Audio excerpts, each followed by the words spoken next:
Hey there everybody, my name is Shadow Phoenix. Welcome to episode 3 of my Challenge Park series of videos. The park doesn't have a name just yet. I'm still kind of trying to figure that out. So in episode 1, that was kind of the pre-park thing where we built an entrance kind of off, not really off screen. I don't know what we call that, but I didn't build it actually in the park. I kind of built it kind of a pre-building, and that way we could just plop it down when we started. Episode 2 was actually Season 1, so here we are in Episode 3, and what in Episode 3 we're going to do, we're actually going to do 2 seasons in one episode for this one to kind of get caught up somewhat. So in Season 2, which is what you kind of saw in the beginning there, was just video of that because, well, let's face it, Season 1 didn't give us a whole lot to work with. And to be honest, Season 2 didn't either, but this is the way kind of theme parks are, especially small theme parks. They start out small. They don't have like, 8 roller coasters in the very beginning or, like a bunch of flat rides. They start out from some kind of simplistic, very, very simple, beginnings, humble beginnings, shall we say. Maybe they just have a Ferris wheel or maybe just a carousel, they're probably like picnic parks or, the end of trolley lanes or something like that. So, as I've been playing through this series, which I'm very backed up on videos right now and I'm trying to get caught up, I've noticed a few things. So we've tried to figure out, when is this set? So I got to thinking, so year 1, we're going to say this park opened in 1977. So year 1 was 1977. That puts us in 1978 right now. Now, in doing so, I do notice, and yes, this is something that I'm not exactly sure why I did this. I think just because we needed a ride, and we didn't have any rides to begin with, but why is a Cycola there?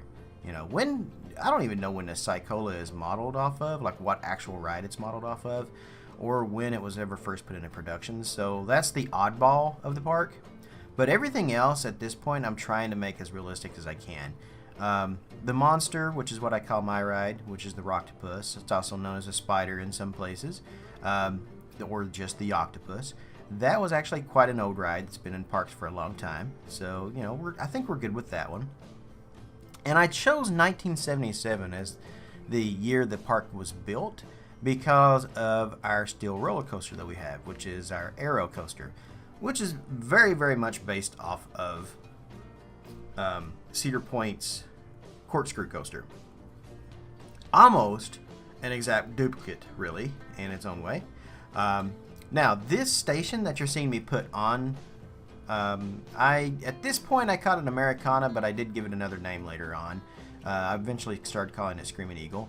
But yeah, so Americana, as it's known as now, we gave it a coaster station, and it's a very simple coaster station that I created actually for Vista View on my other roller coaster, which is funny. So I actually based the roller coaster Steel Wolf in my Vista View series on this roller coaster that I built for this park. So then I took the station that I built for that coaster and I put it on this one. So they kind of borrowed from each other in their own way. And I'll probably continue to do that. There will be some things in this park that are going to come from the workshop. There are going to be some things that's coming from Vista View, things I've built for other things, and there's going to be some original things too. Now, a lot of people are saying, why aren't you building like more roller coasters? Why aren't you putting more rides in? You're getting more people, you're making more money that way. Because that's not how a park operates. And I'm actually getting these suggestions a lot. People will come into my stream when I'm playing and it's like, oh, you should build a roller coaster. I can't, because in reality, an actual theme park would not build a roller coaster every year. They especially would not build 2 roller coasters in a year or 3 roller coasters in a year, which is what some people seem to want me to do. And that's not the idea behind this series. The idea behind it is it's a challenge mode. Let's challenge ourselves. I'm trying to think like a theme park would, like an amusement park would. They're not going to have money to build a bunch of stuff every single year. They're not going to build a big new attraction every single year. They're going to build it the way the theme parks build it. One year you may get a roller coaster, but then it's going to take them a few more years to save up money for another $1 million investment or $10 million investment. So that's why we can't do that. And that's pretty much the general consensus of what I'm trying to do. So, you know, one year we're going to have some flat rides. One year maybe we'll just put some money into shops and things like that. Another year, yeah, we're going to have a big new attraction that's just going to attract a bunch of people. It might be a log flume. It might be a coaster or something like that. But going back to our steel coaster, which I started talking about before I started on this other rant, was when you start challenge mode, this steel coaster, the Aero coaster, is pretty much the only one that you have. You don't have a wooden coaster. Now, I find this to be quite backwards, because if you look back at old parks that have been around for a very, very long time, their first coaster, I'll speak in a minute, maybe, their first coaster was actually a wooden coaster. Now, wooden coasters have been around for, you know, years and years and years, centuries, or at least a century, yeah. You know, 1927, I don't even know when the first wooden coaster was actually built, but a long time ago. And we still have coasters that are still operating to this day that are as old as 1927 or older. I don't know the specific details on that. I'm not a fact guy. But this is what I do know. I know the oldest that I have seen is 1927. Cannon Park, a park that is kind of close to me, or where I used to live, was actually built in the 50s. So, I mean, you know, this park opened in 1977, and its first coaster was a steel Aero coaster. It seems odd, but we had to put a coaster in. It just had to be done. You know, we couldn't do anything else except that. And since you have to wait for the research to pop up, I had to wait years before I finally got a wooden coaster, you know, which we will build one in the park. But at this point, right now in this game that I'm recording this footage, we didn't have it unlocked. And I find this to be weird on Frontier's part. And some people have said, oh, well, the wooden coaster would be way too expensive for a beginning park. Well, that sounds like a problem with the game. A wooden coaster probably should not be more expensive than a steel coaster. Or, I don't know, maybe it is. I never really actually have looked at the prices and stuff, but I do know this. A wooden coaster was some of the first original coasters, and if you're going to build a park from the beginning, then you need a wooden coaster. So challenge mode, and this is kind of my rant in this episode towards Frontier. Guys, change this. Change this in challenge mode. You need to have the wooden coaster as the first coaster. It just makes sense. I mean, maybe not financially because of the way that the game is set up with its money and everything, but it just makes sense. A first season, a first year park is most likely going to have a wooden coaster, not a steel coaster. So, you know, that's just off the top of my head. This is something I wanted to talk about in this episode. Now, we also added a couple of flat rides in Season 2. That's what Season 2 was. Season 1, we built the coaster. Then in Season 2, I've kind of gone back, and what you're seeing is me trying to fix paths and other things like that. So I decided to add the octopus into it this season. And we also added the zipper. A lot of people, well, okay, one person said add the zipper. I only got just a couple of comments on the last video. But, so one person said, yes, add the zipper. I'm sorry, not the zipper, the kickflip. The kickflip gets a ton of riders, and they were absolutely right. I am 11 years in on this game right now so far, that I don't have the footage up yet, but it's coming. And in year 11, the kickflip is still one of the most popular flat rides in the park due to its high excitement is what my thinking is. The excitement rating is what gets the people to ride them. So the higher the excitement, the more people's going to ride it.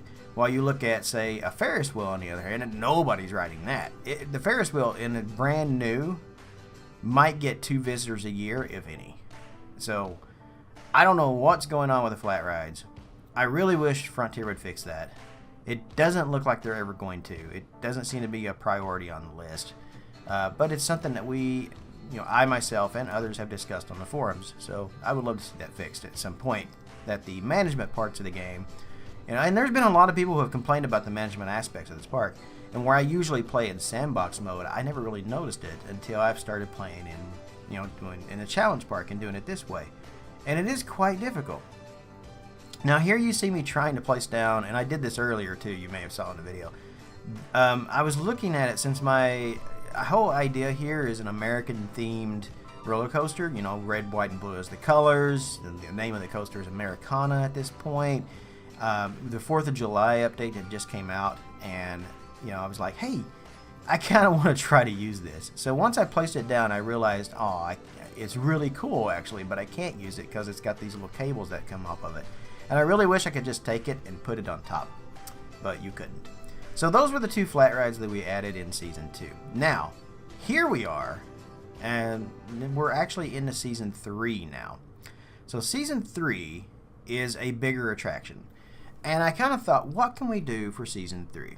And I had a few different ideas. I thought maybe we could go log flume, something like that. But no, what I wanted to do was this, an antique car ride. So there's an awesome documentary about Arrow on YouTube that I found it, somebody else suggested it on another video, and then I saw that and I went looking for it, and I sat here one night and I watched this documentary, and it was really good. I watched the whole thing through, and Arrow was one of the ones who kind of pioneered, you know, a lot of amusement parks and stuff. They helped Disney design, you know, some of the first rides for Disneyland. And their designs started being used in other parks and stuff. And this was one of them, the antique car ride here. So I thought, you know, it's an early park. Let's do that. So let's do an antique car ride. And some people have noticed that this is somewhat like the antique car ride in Vista View. It's actually not. I mean, I get the similarities. It does have a bridge. It does have water around it. So the similarities are there. But it's actually kind of based a little more off of Kings Island's antique car ride. Kings Island had 2 antique car rides. One of them was actually like the Ford Model Ts, and the other one was these little sports cars. And it's sad to say that they actually took these out to put in the Italian Stunt Job coaster, which is now just, I think, known as Stunt Coaster or something like that.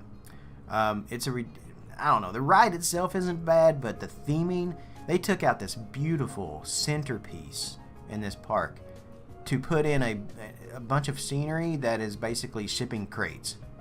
I'm pretty sure that instead of just wasting money on theming it, they were just like, hey, we'll just use these giant shipping containers that all these coaster track will ship to us. We'll just take that and then just put it around the park or around the coaster.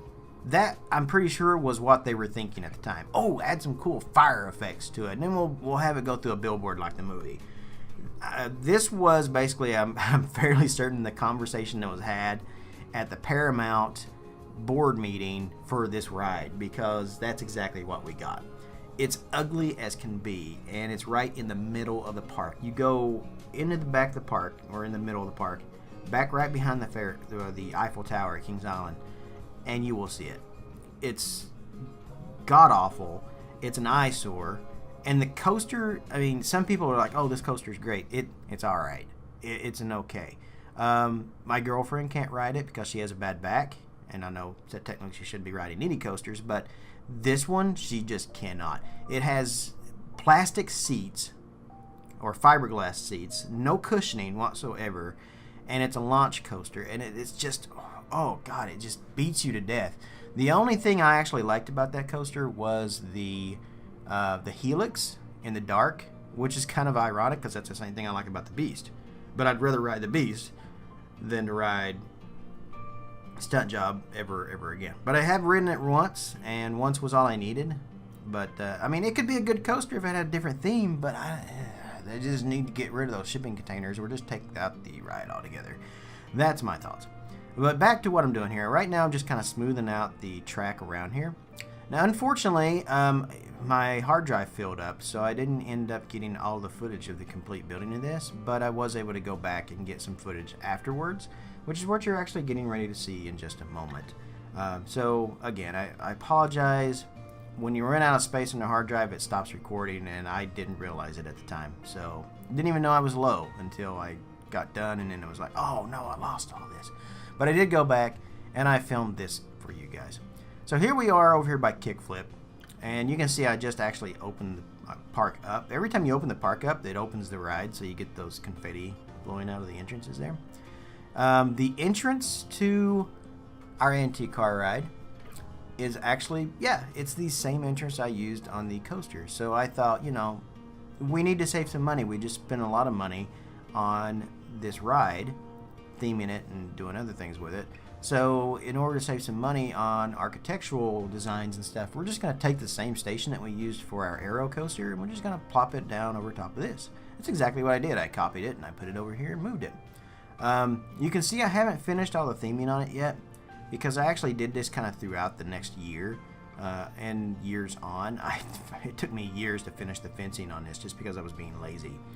But there you can see we have a double bridge kind of going over top of it there.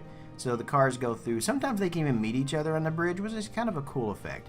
We have a little fountain down there, you know, because I think that's two things that antique car rides need. They need some kind of bridge overlapping something, and they need some kind of water effect. And then we have a little, like a huge oak tree that the ride kind of goes around there. So it goes underneath of our Aero coaster and then around the tree, back, and, you know, it's a simple ride. Very, very simple. But it works, and it's beautiful, and I really, really liked it. And people are still riding it to this day. So, you know, it's very, very popular in the park. People love it. So I don't see myself getting rid of it, like, ever. Because of the same reasons I'm mad about Kings Island getting rid of their antique car rides. But, yeah. I do kind of wish that Frontier had made a sports car antique car ride as well. That would be kind of cool. So it'd be nice to have that, Frontier, if you are listening. That would be kind of cool to have. Yeah. So, thanks, guys, for tuning in. This has been Season 2 and Season 3 of the park. I will see you guys in Episode 4, which will be Season 4. Thanks for tuning in, guys.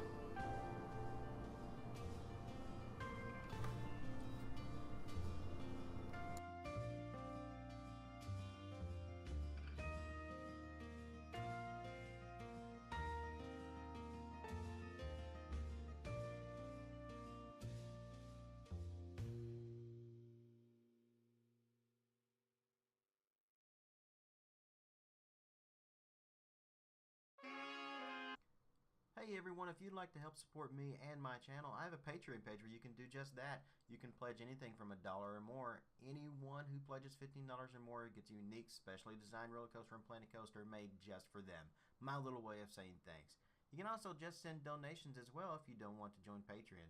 And you can find those links in the video description below. Every tiny red cent I make from these means the world to me and is extremely helpful. If you're interested in my PC setup that I work with and play on that you see here, every piece of the system is described below with links to Amazon if you want to purchase them or anything else. Thanks for tuning in to my videos and my channel. If you aren't already a subscriber, click that on the screen below.